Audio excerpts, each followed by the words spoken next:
All right. So many people are fascinated by crystals, right? I mean, you see them everywhere. Absolutely. And you hold a piece of quartz, it's cool to the touch. Or maybe you've got some amethyst next to your bed and you think, is this actually doing something? Yeah. Is this helping me sleep? Maybe. Yeah. But what if the real power of these crystals goes way beyond the actual stones? What if it's more about us? Today we are taking a deep dive, and you are coming with us into a really interesting perspective on spiritual crystals. And we're going to look at a book called Spiritual Crystals, Activating Light Through Inner Balance. Oh, yeah, that's a good It's a one. really cool book, Okay. and it uses a lot of quotes from the Law of One material, Oh, very nice. which is channeled by Ra through Carla Rooker. So if you're familiar with that material, this will be familiar to you, but we're going to go deep. Excellent. I'm excited. And the idea here is to kind of rethink what crystal healing is all about. What if these aren't just magical little objects? What if it's about something deeper within us? What if it's about our own inner harmony? I've got to be honest with you. I've always kind of been on the fence about crystals. Like, I think they look nice. They're pretty. Right. I've got some, Yeah, a lot of people do. but are they actually doing anything? Right. This material presents a really interesting take on this whole topic. Right. And it's actually really empowering and grounded in a way that I didn't expect. Well, it is. And the most important thing that it brings up is this idea that the crystal's energy doesn't come from the crystal itself. Okay. It comes from you. Yeah. And this is said beautifully by Ra. Ra says, the crystalline structure is charged by a correspondingly crystallized or regularized or balanced mind-body-spirit complex. Session 29 of the Law of One.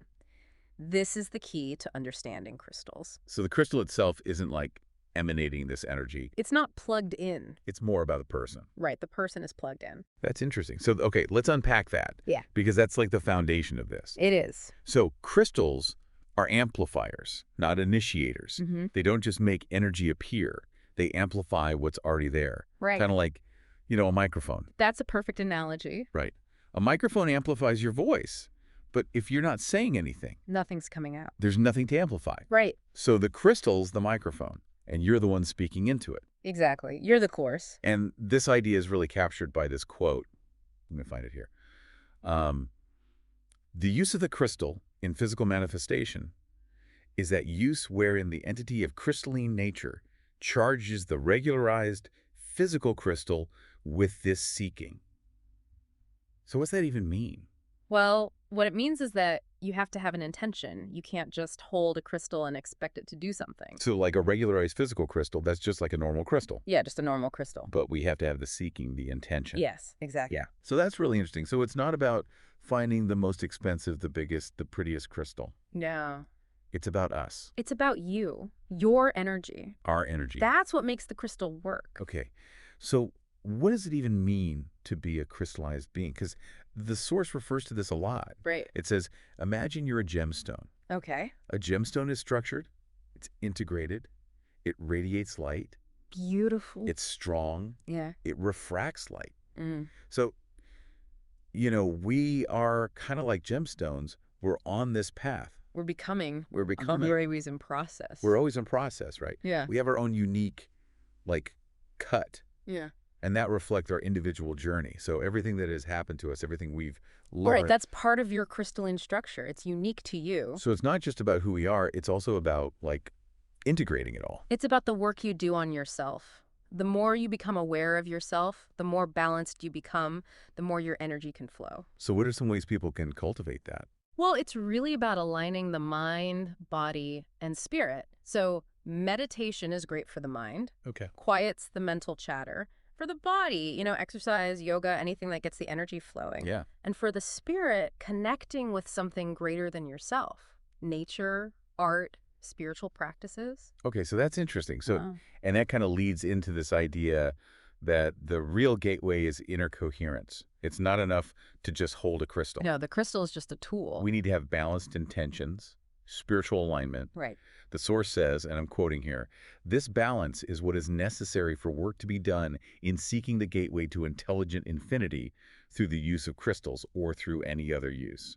So this is true for anything. It is. It's about your inner state. So what is intelligent infinity? It's kind of a hard concept to grasp, but think of it as the source of all creation, Okay. the ultimate creative energy of the universe. So how much attention do you think people should give to cultivating inner balance? Well, I think it's the most important thing you can do. If you want to work with crystals, if you want to do any kind of spiritual work, you need to have that foundation. So it really is about us and not the objects. Exactly. Okay, so how does crystal healing actually work then? If we manage to get this inner coherence thing going on, how do we use a crystal to heal? Well, Ra talks about a crystallized healer using the crystal to adjust vibrational patterns. Okay. And there's a great quote that really explains this. It says, "Take then the crystal and feel your polarized and potentiated balanced energy. The crystal will resound with the charged light of incarnative love." Okay. So what that means is you take the crystal and you focus your energy on it, and the crystal will amplify that energy and radiate it out. So polarized and potentiated balanced energy. Is there an easier way to think about that? Well, think of it as focused energy, like a laser beam, Okay.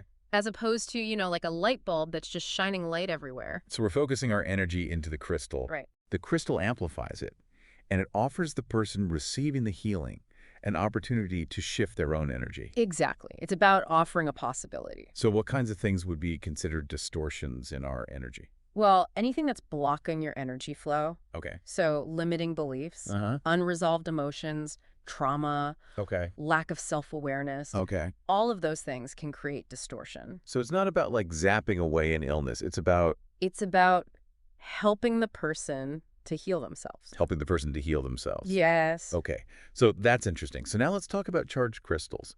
Because, Carla in book 5, she talks about crystals being like magnetized by the people who have them. Right. So it's like each crystal is unique. They pick up the energy of their owner. That's so interesting. It's like an imprint. So it's really important that the intention we have when we give a crystal to someone. Absolutely. It's like an energetic gift. It is. So if you've ever been gifted a crystal, think about that.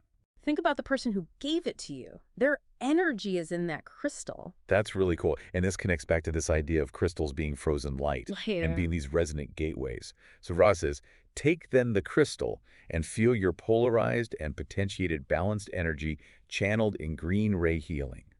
The crystal will resound with the charged light of incarnative love, radiating healing energy. So again, the crystal isn't doing it. We are, by channeling our energy through the green ray, The heart chakra. the heart chakra. It's all about love. So it's that love energy Yes. that activates the crystal. Yeah. And then the crystal amplifies it. Exactly. That's so cool. So inner balance is really the key here. So Absolutely. that's the prerequisite.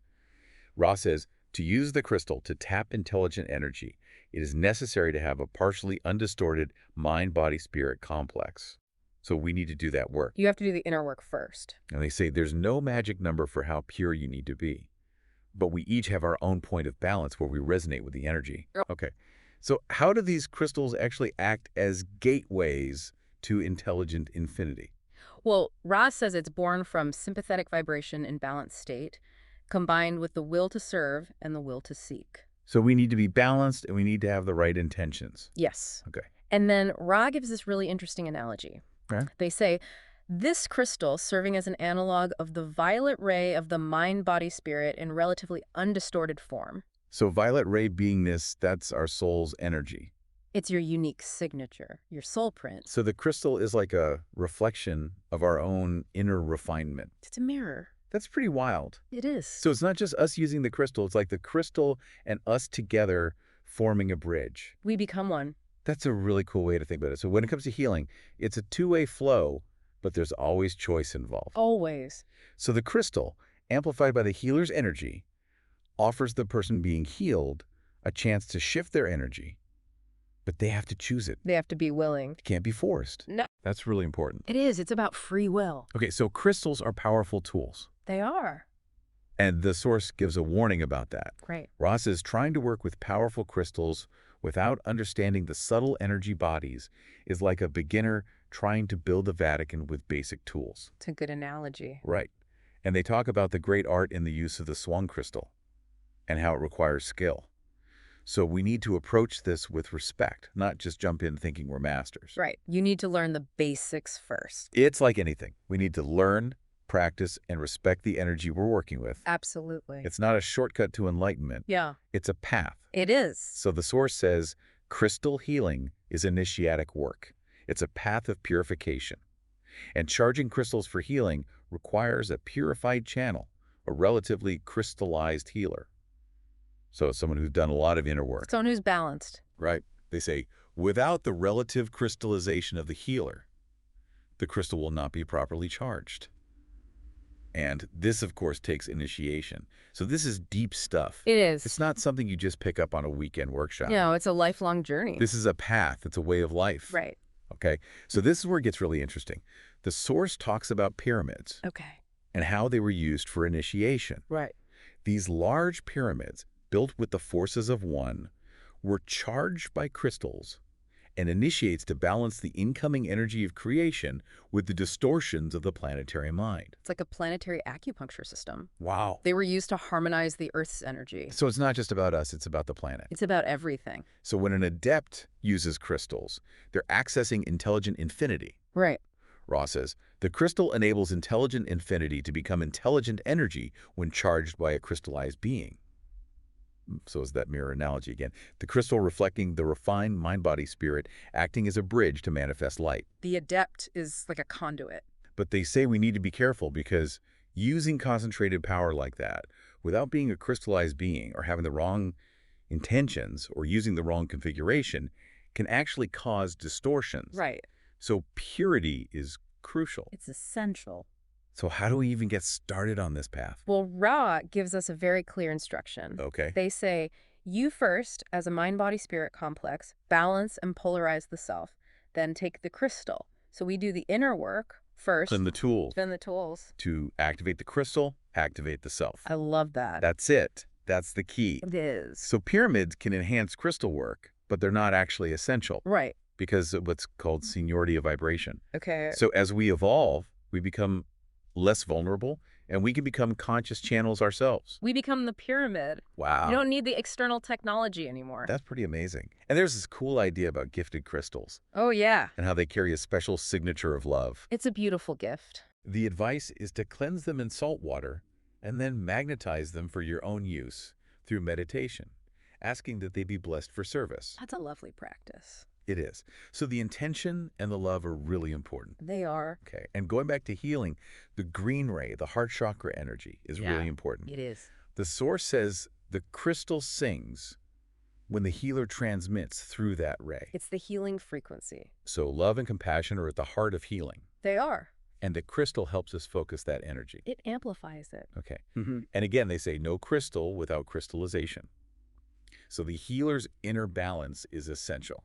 It's everything. They say the gateway to intelligent infinity isn't just the stone, it's our balance combined with the will to serve and the will to seek. It's a partnership.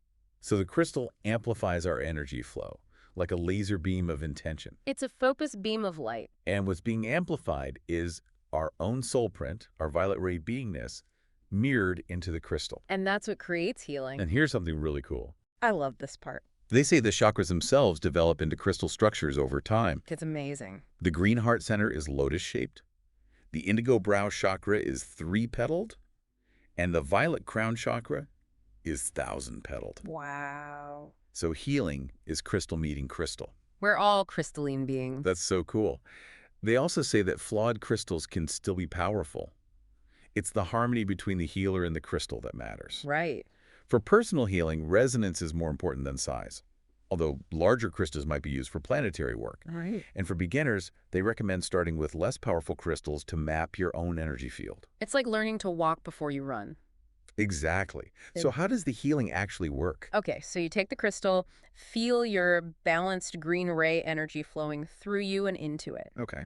The crystal resonates with this incarnative love and radiates healing energy. Okay. This can potentially open the armor of the violet ray shield of the person being healed, offering them a chance for inner realignment. So the crystal's not a magic wand. It's more like a It's like a symphony. symphony. You're the conductor and the crystal is the orchestra. I love that. And how do we position the crystal? Well, there are two ways. You can wear it on a chain over your heart center, or you can hang it from your right hand and swing it. And that swinging method requires a lot of practice. It does. It's a subtle art. Okay. And the source keeps coming back to the violet ray interface. Right. The crystal is like an echo of our soul signature, our Yeah. violet ray beingness.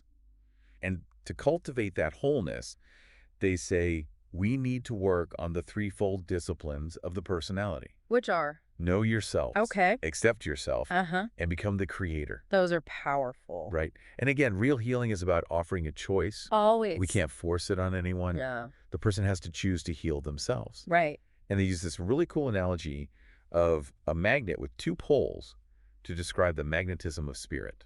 Oh, tell me about that. So it's the upward yearning of the mind body meeting the downpouring of intelligent infinity.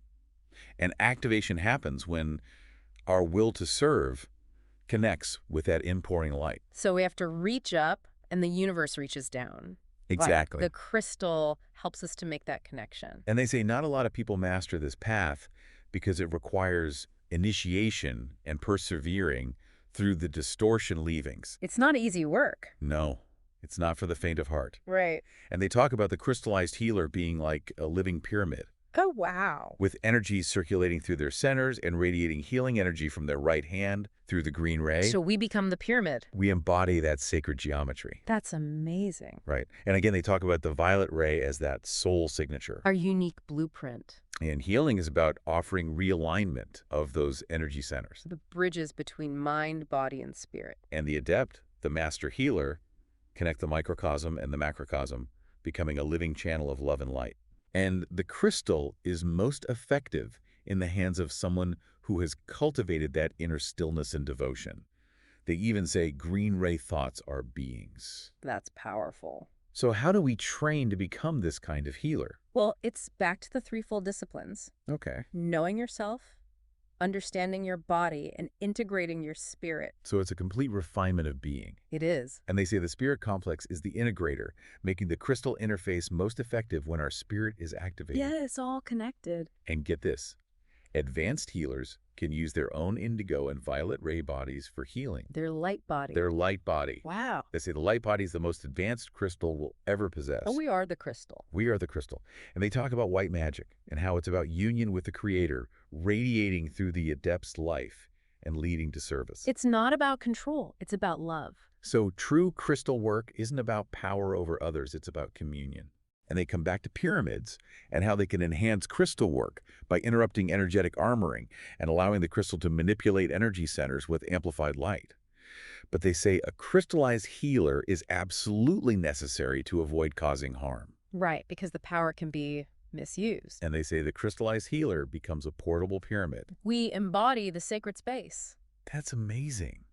And even the swinging crystal is described as sacred technology, I love that. a way to feel balanced and unbalanced energy centers. But they recommend starting with unpowerful crystals to learn how to map the body's energy field. And they say crystal healing is about creating a resonant disruption, a chance for vibrational reconfiguration. But the healing is always a choice. Right, it's always up to the individual. And they talk about why arches, domes, and pyramids work so well to intensify spiraling light. It's because of their shape, but they require a crystallized being and proper intention. Even advanced chamber configurations are about the healer and crystal working together to manipulate energy centers. And ultimately, crystals are frozen light, formed from intelligent energy, activated by a balanced mind-body-spirit complex. They're like frozen prayers of light. So the key takeaways are really clear. The power of crystals is not in the crystals themselves, but in our own inner balance, our intention, and our spiritual alignment. They amplify our own energy and potential. And the most powerful crystal we have is our own light body. We are the crystal. So here's something to think about. How can you cultivate greater inner balance and awareness? Not just to work with crystals, but to activate your own inherent crystalline nature and connect more deeply with intelligent infinity. What aspects of yourself can you crystallize through self-awareness, self-acceptance, and a commitment to growth? And how might viewing your own energy centers as evolving crystalline structures change your approach to your inner work? It's a fascinating journey. It is. Thank you for joining us on this deep dive. And as you continue to explore these concepts, remember that self-discovery is an ongoing process, a constant unfolding. And every step we take brings us closer to wholeness. Absolutely. Thanks again. Thank you.